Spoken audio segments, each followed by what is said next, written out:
नमस्कार. हितगुजमध्ये आपले मनापासून स्वागत आहे. आज आपण पतीच्या दीर्घायुष्यासाठी करण्यात येणारे वटपौर्णिमेचे व्रत या व्रतामध्ये वटवृक्षाची पूजा करण्याचे महत्त्व काय आहे? हे धार्मिक व्रत काय आहे? सावित्रीचे आदर्श व्यक्तिमत्व काय आहे? आणि तिची कथा काय आहे याविषयी आज आपण माहिती जाणून घेणार आहोत. हिंदू पंचांगातील ज्येष्ठ महिन्यात येणारी पौर्णिमा हा दिवस म्हणजे वटपौर्णिमा म्हणून साजरा केला जातो. या दिवशी स्त्रिया वटपौर्णिमा नावाचे व्रत करतात. या व्रतादरम्यान विवाहित स्त्रिया आपल्या पतीला उत्तम आरोग्य लाभावं, दीर्घायुष्य प्राप्त व्हावं म्हणून वडाच्या झाडाची पूजा करतात. निसर्गतः दीर्घायुष्य असणाऱ्या वृक्षांचे संवर्धन आणि जतन व्हावे अशा हेतूने वड, पिंपळ अशा वृक्षांची पूजा करण्याची कल्पना भारतीय संस्कृतीने स्वीकारली असावी. एखाद्या जातीचा वृक्ष एकदा पवित्र मानला की त्याची सहसा तोड होत नाही. त्याची पारंपरिक कथा जाणून घेऊया. अनेक वर्षांपूर्वी भद्र देशात अश्वपती नावाचा राजा राज्य करत होता. त्याला सावित्री नावाची कन्या होती. सावित्री अतिशय सुंदर, नम्र व गुणीमुग्ध होती. सावित्री उपवर झाल्यावर राजाने तिलाच आपला पती निवडण्याची परवानगी दिली. सावित्रीने सत्यवान नावाच्या राजकुमाराची निवड केली. सत्यवान हा शाल्व राजाच्या धृमसेन नावाच्या अंध राजाचा मुलगा होता. शत्रूकडून हरल्यामुळे आपल्या राणी व मुलासहित राजा जंगलात राहत होता. भगवान नारदाला सत्यवानाचे आयुष्य केवळ 1च वर्षाचे असल्याची माहिती असल्यामुळे त्यांनी त्याच्याशी लग्न करू नको असा सावित्रीला सल्ला दिला. पण सावित्रीने ते मान्य केले नाही. तिने सत्यवानाशी विवाह केला व जंगलात येऊन ती नवऱ्याबरोबर सासू सासऱ्यांची सेवा करू लागली. सत्यवानाचा मृत्यू जेव्हा 3 दिवसावर येऊन ठेपला तेव्हा तिने 3 दिवस उपवास करून सावित्री व्रत आरंभिले. सत्यवान जंगलात लाकडे तोडण्यास निघाला असता सावित्री त्याच्याबरोबर गेली. लाकडे तोडता तोडता त्याला घेरी आली व तो जमिनीवर पडला. यमधर्म तिथे आला व सत्यवानाचे प्राण मिळू लागला. सावित्री यमाच्या मागे आपल्या पतीबरोबर जाऊ लागली. यमाने अनेक वेळा सोबतीस परत जाण्यास सांगितले, पण तिने साप नाकारले व पतीबरोबर जाण्याचा हट्ट धरला.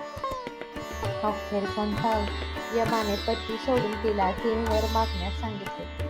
सावित्रीने सासू सासऱ्यांचे डोळे व राज्य परत मागितले व आपल्याला पुत्र व्हावा असा वर मागितला. यमराजाने गफलतीने तथास्तु म्हटले.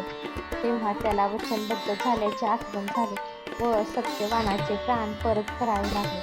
सत्यवानाचे प्राण सावित्रीने वडाच्या झाडाखालीच परत मिळवले.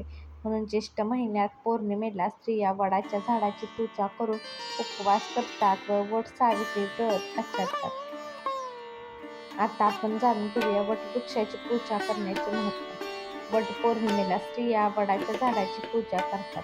पर्यावरणशास्त्राच्या दृष्टीने वडाचे महत्त्व विशेष असल्याने त्याच्याविषयी कृतज्ञता व्यक्त करणे हाही पूजेचा एक हेतू आहे.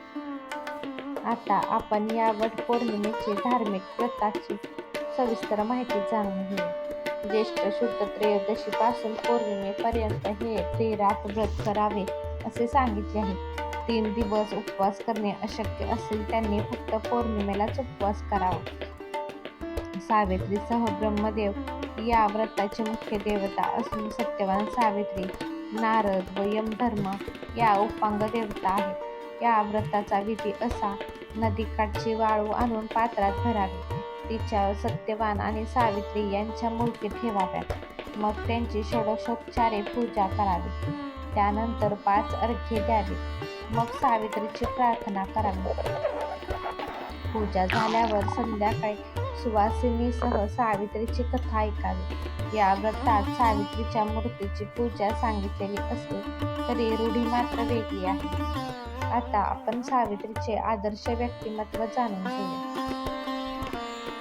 सावित्रीने आंतरिक गुणांची पारख करून निवडलेल्या वरास आईबाप आणि देवगुरु यांच्या विरोधाला डावलून माळ घातली व पतीचे प्राण वाचवण्याचे अवघड काम चिकाटीने, दुर्दम्य इच्छाशक्तीने आणि चातुर्याने करून दाखवले. योगी अरविंद यांनी आध्यात्मिक परिभाषेतून सावित्रीचे महत्त्व सांगणारे सावित्री नावाचे महाकाव्य देखील लिहिले आहे.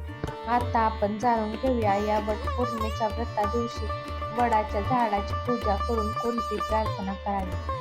सर्व पवित्र वृक्षात वटवृक्षाचे आयुष्य जास्त असून पारंब्याने त्याचा विस्तारही खूप होतो. अशा वटवृक्षाची पूजा करून स्त्रिया मला व माझ्या पतीला आरोग्य संपन्न दीर्घायुष्य लाभू दे, धनधान्य व मुले नातू यांनी माझा प्रपंच विस्तारित व संपन्न होऊ दे अशी पूजा प्रार्थना करतात. सावित्री ब्रह्म सावित्री सर्वदा प्रिय भाषिणी तेन सत्येन मापाहि दुःख संसार सागरात अवियोग यथा देव सावित्र्या सहितस्य ते अवियोग्य तथास्मात् भूयात् जन्मनि जन्मनि वटमूले स्थितो ब्रह्मा वटमध्ये जनार्दन वटाग्रे तु शिवो देव सावित्री वटसंस्कृता. हा व्हिडिओ तुम्हाला आवडला असेल तर व्हिडिओला लाईक करा, शेअर करा आणि चॅनलला सबस्क्राईब करा. भेटूयात पुन्हा अशाच एका छानशा व्हिडिओसोबत. तोपर्यंत धन्यवाद.